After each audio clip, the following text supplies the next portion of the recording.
मस्जिदों में नौजवान दिखता है क्या?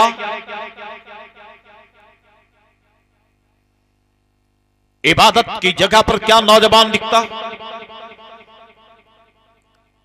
कुरान पढ़ने में नौजवानों की तादाद नहीं दिखती, नमाज के सजदों में नौजवान की तादाद नहीं दिखती।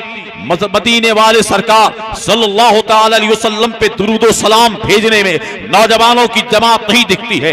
मस्जिदों में आखिर में जुमा के दिन आप नजर डालिएगा, नौजवान सारा का सारा बाहर है। कुछ सही खड़े हैं जो मुस्तफा जान रहमत पे लाखों सलाम, शमे बज़्मे हिदायत पे लाखों सलाम, शहरे यारे इरम ताजदारे हरम, नौबहारे शफाअत पे लाखों सलाम। ये नौजवान बाहर का रास्ता लेते हैं।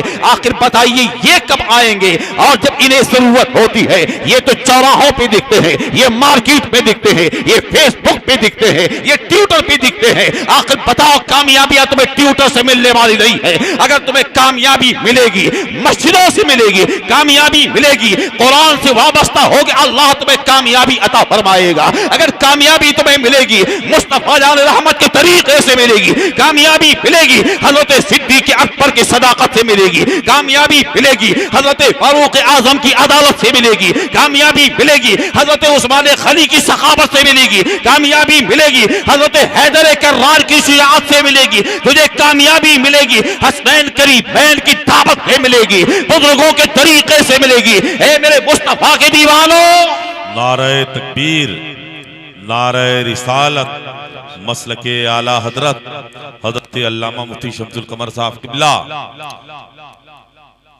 नारे तकबीर। तस्लीम मंजर की भी आमद हो गई माशाअल्लाह सुभान अल्लाह।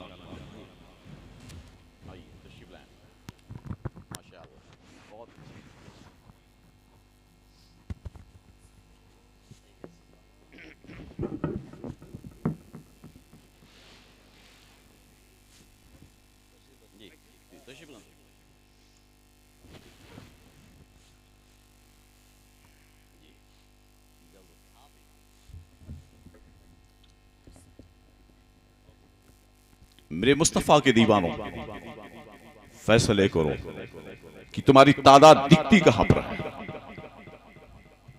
शराफतों की जगह पे दिखती है या शरारतों की जगह पे दिखती है? कब से तबलीग कर रहे हैं? बाल सफेद हो गए? इससे पहले भी तबलीग करने वाले थे, उनसे पहले भी तबलीग करने वाले थे, उनसे पहले भी तबलीग करने वाले थे। ये तबलीग का सिलसिला रुका नहीं है और न रुकेगा, ये चलता ही रहेगा। लेकिन आखिर मसला क्या है? देखिए आज के जमाने में कितने लोग हैं जो मस्जिदों के करीब दिखते हैं, कितने लोग हैं जो मदरसों के करीब दिखते हैं, कितने लोग हैं जो उलमा के करीब दिखते हैं, कितने लोग हैं जो खानकाहों के करीब दिखते हैं, कितने लोग हैं जो शरीफों के करीब दिखते हैं। आज शराफत की जगह पे देखोगे तो बहुत कम लोग दिखते हुए नजर आएंगे। उसके बाद भी ये कहते हुए नजर आते हैं हजरत दुआ कीजिएगा कामयाबी मिल जाए, इमाम साहब दुआ करिएगा कामयाबी मिल जाए, पीर साहब दुआ करिएगा कामयाबी मिल जाए। आखिर ये दुआ तो कर रहे हैं, लेकिन उसके बाद में आप ये सोचिए, अपने गिरिबान में झांकिए, आप क्या कर रहे हैं। अगर इन्होंने 100 ग्राम शक्कर डाला, आप जो कि 200 ग्राम नमक डाल देंगे, उसके बाद में ये कहेंगे चाय मीठी नहीं है। आखिर हमारी भी तो कोई जिम्मेदारी है। इन्होंने अगर दुआ की है, हमारा तरीका भी तो बदलना चाहिए, हमारा कैरेक्टर तो भी बदलना चाहिए, हमारी तहजीब भी बदलनी चाहिए। अगर हमारी तहजीब बदल जाएगी, उस तहजीब पे हमें अमल करनी चाहिए जो मदीने वाले मुस्तफा ने दिया है, हजरत सिद्दीक अकबर ने दिया है, हजरत फारूक आजम ने दिया है, हजरत उस्मान खली ने दिया है, हजरत मौला अली ने दिया है, हजरत तलहा और जुबैर ने दिया है, हजरत सुहैब रूमी ने दिया है, करबला वाले इमाम ने दिया है, बगदाद के गौसे आजम ने दिया है, अजमेर के फरीद अब्बास ने दिया है, हजरत सैयद सालार मसूद कादी ने दिया है, सरकार वारिस पाक ने दिया है, बरेली के आला हजरत ने दिया है, सरकार शोएब अलिया ने दिया है, जो हमारे बुजुर्गों ने तरीके अता फरमाए हैं। अगर हमारी जिंदगी उसी तरीके पे हो जाए, फिर इनकी दुआएं 4 चांद लगा देंगी। ये तो करते हैं, मस्जिदों में रहेंगे तो करेंगे, मदरसे में रहेंगे तो करेंगे, पीर साहब खानकाह में रहेंगे तो करेंगे, जलसा गाह में रहेंगे तो करेंगे, लेकिन वो तो अपना काम कर रहे हैं, हम अपना काम करने के लिए तैयार नहीं है। कुरान फरमाता है अकीमुस्सलात, नमाज कायम कीजिए, हमें नमाज का ख्याल ही नहीं है, फिर दुआओं पे डिपेंड है। हजरत दुआ करिएगा, हम नमाज पे नमाज छोड़ते चले जाए, पीर साहब दुआ करिएगा, हम नमाजों के करीब ना जाए, इमाम साहब दुआ करिएगा। आखिर ये बताओ, ये दुआ करनी तो इनकी जिम्मेदारी है। कोई भी पीर दुआ कर दे, कोई भी इमाम दुआ कर दे, कोई भी मुफ्ती दुआ कर दे, इसी की दुआ से नमाज माफ नहीं होती, दुआ से नमाज माफ नहीं होती। दुआ अपनी जगह पे, दुआ मखुल इबादत, इबादतों का मकसद दुआ तो है, लेकिन ये जरूरी है हम नमाज के पाबंद भी हैं। ये जरूरी है हमारी जबान खुले तो सदाकतें दिखती हुई नजर आए, हमारी नजर उठे तो मुस्तफा की शरीयत के मुताबिक देखे, हमारा कदम उठे मुस्तफा की शरीयत के मुताबिक चले, हमारा हाथ उठे मुस्तफा की शरीयत के मुताबिक उठे, हम किसी को मशवरा दे मुस्तफा की शरीयत के मुताबिक दे, हम किसी से गुफ्तगू करें मुस्तफा जाने रहमत ने जो आदाब अता फरमाया है उस अदब और तहजीब के दायरे में लोगों से गुफ्तगू करें, फिर इनकी दुआओं का असर देखिएगा, फिर इनकी दुआएं कितनी कारगर होंगी, कितनी कारगर होंगी। यही तहजीब तो मदरसे देते, यही तहजीब तो खानकाहें देती हैं, यही तहजीब तो हमारे उलमा देते हैं, यही तहजीब तो दरसगाहों से भी मिलता है, यही तहजीब का तरीका तो जलसागाहों से भी हमें हासिल होता है। इसलिए जरूरी है कि हम जलसे में जाएं और जाने के बाद में सुने भी और सीखने की कोशिश करें। आज के जमाने में आज तो हमारे नौजवान लोग जो हैं वो तो मदरसों के करीब जाते नहीं है, अगर जलसे गाह में भी आते हैं इसको तफरीह गाह बना दिया है। आए 10 मिनट हाजिर हुए, देखा कुमकुमा बेहतर है कि नहीं है, लाइटें जलती हैं कि नहीं है, कोई शायर की तरन्नुम रेजियां है कि नहीं है, उसके बाद में अपने घर का रास्ता लिया। हे मेरे मुस्तफा के दीवानों, अगर नात सुनना सवाब है, ये तकरीर सुनना भी सवाब है। इसलिए जब जलसों में आया करो तो नातें जहां सुनते हो वही तकरीरें सुन करके जाया करो, इसलिए कि लोग मुस्तफा की हदीसें बयान करते हैं, कुरान के तर्जमे बयान करते हैं, तारीख इस्लाम बयान करते हैं, नबी की सीरत बयान करते हैं, सहाबा के अक़वाल बयान करते हैं। कोई भी मेरा आलिम अपने घर की कोई बात नहीं करता। जरूरी है सुन करके जाया करो। इतना बड़ा इलाका, बहुत बड़ा अफसोस का मकाम है। कितने लोग हैं, शायद कि गांव के भी लोग मौजूद नहीं, उसके ये हमारे कैरेक्टर हैं। इनसे पूछो कितने हौसले और जज्बे के साथ में इन्होंने मुस्तफ़ा की मिलाद रचाई है, लेकिन फिर इनसे आप कल पूछेंगे तो क्या कितने लोग आए थे, इन लोगों के सामने कौन सा जवाब देंगे। कुछ लोग तो हजरत ये कहने लगे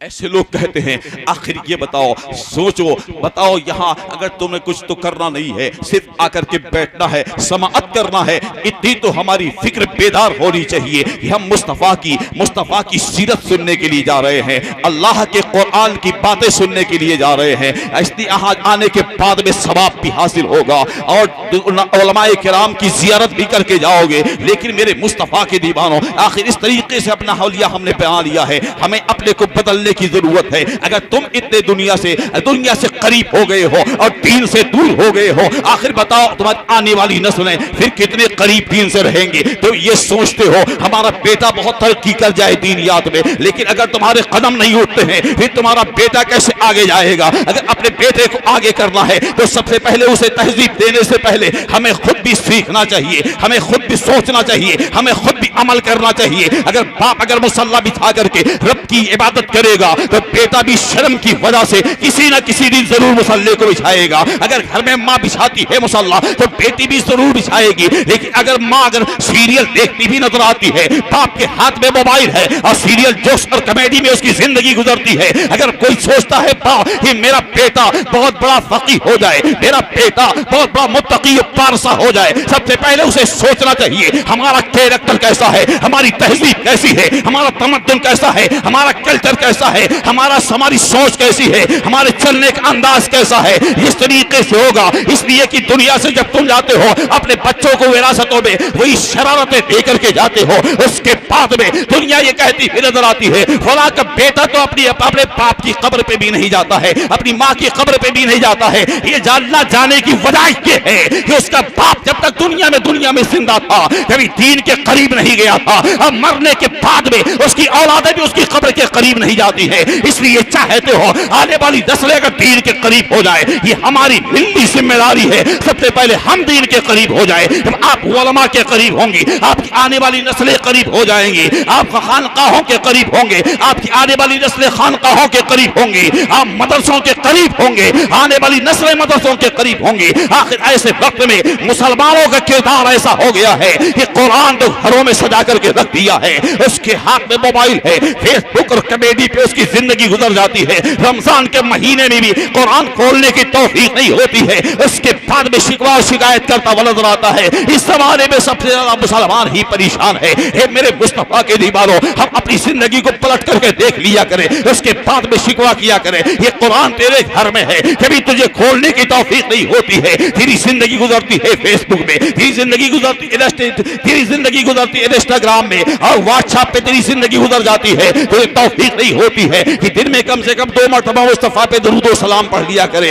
एक बुजुर्ग का मैंने कौल पढ़ा कि ऐसे वक्त में ताल्लुक से उन्होंने कहा कि इतना तो जरूर किया करो कि 5 वक्त की नमाज पढ़ा करो और 5 वक्त की नमाज के बाद में कम से कम 200 मरतबा दुरूद शरीफ पढ़ लिया करो। अगर तुमने पढ़ लिया तो 5 दूनी 10 यानी 5 वक्त की नमाजों में 1000 नबी पे दुरूद सलाम तुमने पढ़ लिया है। 200 मरतबा हर नमाज के बाद में दुरूद पाक पढ़ा करो। लेकिन मेरे मुस्तफा के दीवारों, आज तो नमाज ही से दूर है, फिर दुरूद शरीफ कब पढ़ेगा? उसकी जुबानों पे तो गालियां हैं, उसकी जुबानों पे ग़ीबतें हैं, इसकी जुबानों पे दुनिया के खुराफात है। तुम्हारी जुबानों में असर कहां से आएगा? अगर ये चाहते हो तुम्हारी दुआएं कबूल हुआ करे, गालियों को छोड़ करके मुस्तफा पे दुरूद पढ़ा करो, गालियों को छोड़ करके कुरान की तिलावत किया करो, गालियों को छोड़ करके अपने आका पे दुरूद सलाम के नगमात पेश किया करो। ये अल्लाह तुम्हारी जुबानों में असर पैदा फरमा देगा। अपनी औलाद के लिए दुआ करोगे, अल्लाह की बारगाह में बातें कबूल की जाएंगी। आने वाली नस्लों के लिए दुआ करोगे, अल्लाह कबूल फरमाएगा। दुनिया से जाने वाले मरहूमीन के लिए दुआ करोगे, अल्लाह कबूल फरमाएगा। लेकिन अपने कैरेक्टर को बदलने की जरूरत है। ये दुनिया चंद रोजा है, कितने लोग दुनिया से चले गए, आज उनके कब्रों के निशान मालूम नहीं है। कितने नौजवान दुनिया से चले गए, कितने खूबसूरत दुनिया से चले गए, कितने ताकतवर दुनिया से चले गए, कितने लहीम और शहीम दुनिया से चले गए, कितने आवास वाले दुनिया से चले गए। आज उनकी कब्रों के निशान भी उनके आने वाली नस्लों को मालूम नहीं है। क्या तुम ये सोचते हो कि हमारी जिंदगी बड़ी लंबी है? नहीं, तुम तो धोखे में हो। कोई दिन आ जाएगा, एक दिन 4 लोग ले जाएंगे, कब्र के हवाले कर देंगे, उसके बाद में पता भी नहीं चलेगा, एक समाना गुजरेगा, तुम्हारी कब्रों के निशान भी खत्म कर दिए जाएंगे। लोग आने वाली नस्लें जानेंगी भी नहीं कि तुम्हारे दादा की कब्र कहां है, परदादा की कब्र कहां है। आखिर किसी बच्चे से पूछो कि तुम्हारे परदादा की कब्र किस जगह पे है, कब्रिस्तान में जानता है, जाने के बाद में कहता है इसी कब्रिस्तान में मेरे दादा की कब्र है, लेकिन निशान मालूम नहीं है। कह दो तुम्हारे परदादा की कब्र कहां है, इसी कब्रिस्तान में है, लेकिन उसे मालूम नहीं है, इसलिए कि वो जाता नहीं है। हमने इतनी दूरी बना ली है दीनियात से। दीन के करीब रहोगे, अल्लाह कामयाबी अता फरमाएगा। दीन के करीब रहोगे, अल्लाह इज्जतें अता फरमाएगा। दीन के करीब रहोगे, अल्लाह शोहरतें अता फरमाएगा। दीन के करीब रहोगे, कल मैदान महशर में अपने हबीब की शिफाअत से अल्लाह तुम्हें जन्नत अता फरमाएगा। जरूरी है इल्म का जलसा, विदाए फजीलत के ताल्लुक से बैनर लगा। आज तो बच्चों में पढ़ने का रुझान बिल्कुल खत्म होता जा रहा है। अच्छा, कुछ लोग ये कहते हैं ये तो हमारे तमामी अकाबिर उलमा दरसगाहों से जुड़े हुए हैं। आप पूछिए कितना बड़ा आलिम यहाँ है। आज तो मेरा नौजवान मदरसों के करीब बिल्कुल नहीं जाना चाहता। जरूरत है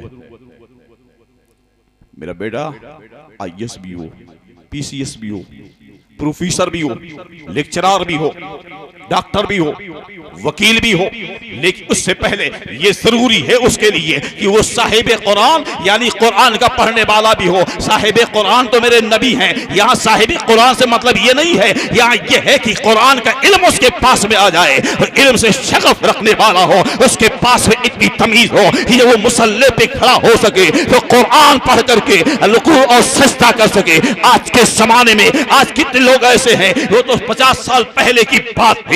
उस जमाने में लोग खड़े होते थे, लोग कहते थे मुझे सना नहीं याद है, मुझे तकबीर तहरीबा कैसे कहनी नहीं तरीका मुझे मालूम है, सूरे फातिहा मुझे कैसे पढ़नी मुझे तरीका नहीं मालूम है। इस जमाने में मदरसों की कमी नहीं है, उलमा की कमी नहीं है, जलसागाहों की कमी नहीं है और खानकाहों की कमी नहीं है। लेकिन इस जमाने में भी अगर कोई शख्स ये कहे,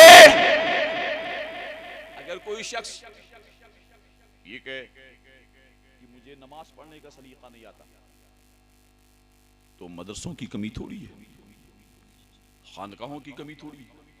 बैठे रहते इंतजार करते। मुफ्ती साहब से पूछो आज के जमाने में लोग मसला क्या पूछते हैं? सिर्फ तलाक का मसला पूछते हैं और कोई मसला नहीं पूछते। आप जाइए किसी भी शोबे इफ्ता में और वहां उनका रजिस्टर पलट करके देखिए। इस जमाने में ये मेरा नौजवान इतना बिगड़ गया है, इतना बिगड़ गया है, घर में आएगा ऐसे वक्त में वहां से आया, आने के बाद में ये कहेगा अपनी बीवी को तुमने रोटी गर्म नहीं बनाई है, तुझे तलाक। ये जहालत है, जहालत। आखिर बताओ, ये अगर इल्म होता मेरे नौजवान के पास में ऐसी बातों पे अपनी बीवी को तलाक न देता। इसलिए इल्म की जरूरत है कि बेटा भी साहिब इल्म हो, बेटी भी साहिब इल्म हो। ये जरूरी है कि बेटे को भी तालीम दीजिए और बेटी को भी तालीम दीजिए। लाई के मुबारक बात है हाजी साहब, इन्होंने अपनी शहजादी को कुरान और हदीस की तालीम से आरास्ता किया है। अल्लाह हम तमामी लोगों को ऐसी बातों की शऊर अता फरमाए कि अपने आने वाली नस्लों को इल्म दीन से मुज़य्यन करे। हजरत मौला अली सरकार है, हजरत फातिमा ज़हरा है, उनकी जिंदगी को हमें पढ़नी चाहिए, उनकी सीरत को हमें देखना चाहिए, उनके कैरेक्टर पे हम अमल करना चाहिए। आज के जमाने में है बीबी ये कह देती है मेरी ये जैसी थी जो तुम्हारे साथ मैंने जिंदगी गुजार दी है, अगर कोई दूसरी होती वो कब के चली गई होती। लेकिन देखो नबी की बेटी हजरत फातिमा तिजबा ताहिरा आबिदा साहिदा है, ऐसे वक्त में अपने शौहर हजरत मौला अली को अपने करीब में बुलाया है। बुलाने के बाद में कहा था हे मेरे शौहर अली, मेरी एक बात सुनेंगे क्या? मौला अली ने कहा फातिमा कहो क्या कहना चाहती हो? हजरत फातिमा ज़हरा ने कहा मेरे शौहर, मेरी जिंदगी के लम्हे बहुत कम है,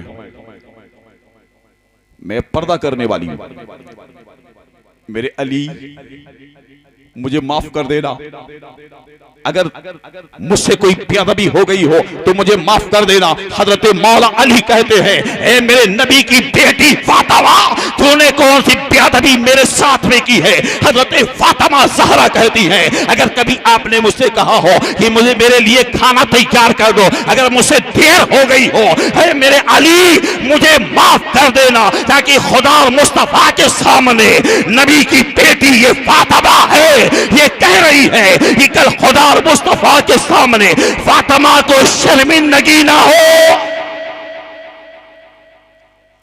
अगर आपने